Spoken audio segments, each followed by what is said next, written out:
ancient civilizations that were separated by centuries, and yet this same pictogram was discovered in every one of them.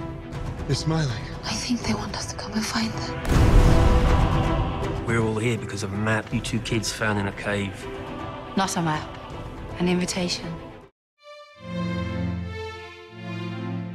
And now, the very important dudes and dudettes in film history with Matthew Price.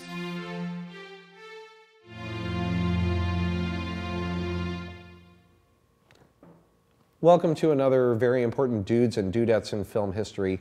I'm Matthew Price, here to educate, inculcate, and elucidate, this time on the multi-pronged career of veteran director Sir Ridley Scott.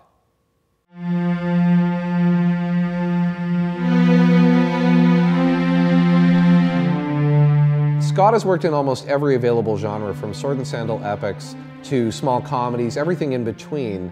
And yet, he's an auteur by most definitions. There is such a thing as a Ridley Scott film, and it's almost impossible to really understand his work unless you filter it through one central lens, and that lens is advertising. Ridley Scott is one of the first film directors to come from the world of commercial advertising filmmaking, and most people in the 1970s didn't think that it was actually possible or likely that anyone from that world could make a decent feature film. Scott paved the way for almost a whole generation of future filmmakers. Just take a look at this ad for Chanel No. 5.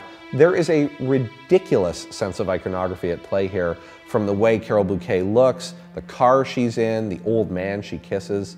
Scott understands how the power of the image can actually manufacture meaning. You can actually look at any of his films from the late 70s and 80s and see exactly what I mean.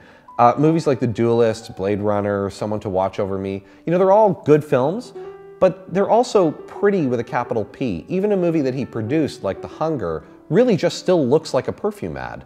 Scott understood, probably quicker than anyone, just how rapidly we were going to approach a place where the image of a film was actually going to be the substance and was going to be the meaning that people would take away from a film.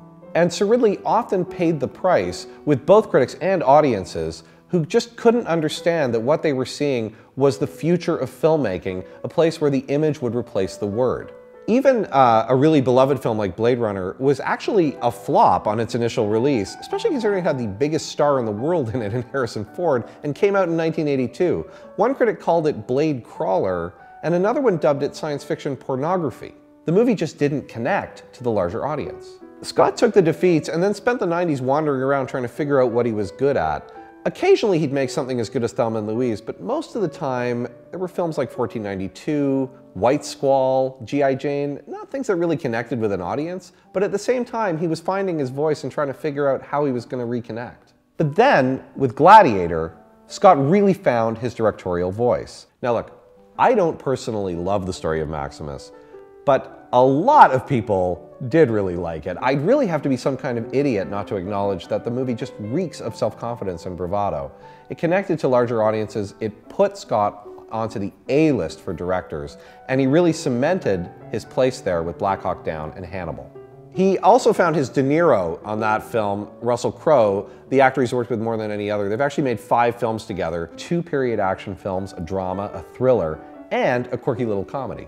But none of that matters. The reason we're really here is because Ridley Scott is headed back to the scene of his greatest triumph, and that's Alien. Alien is a movie so brimming and overflowing with iconic images that it actually overcame the criticisms of Ridley Scott, and even though it's a movie built on image, it's considered a classic.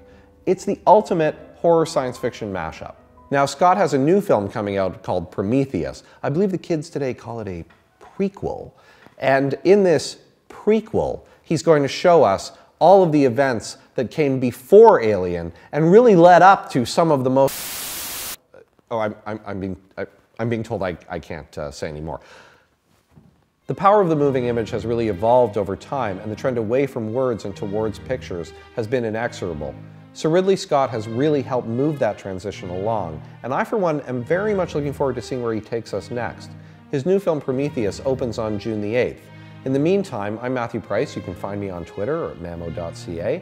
And for the substream, this has been another edition of Very Important Dudes and Dudettes in Film History.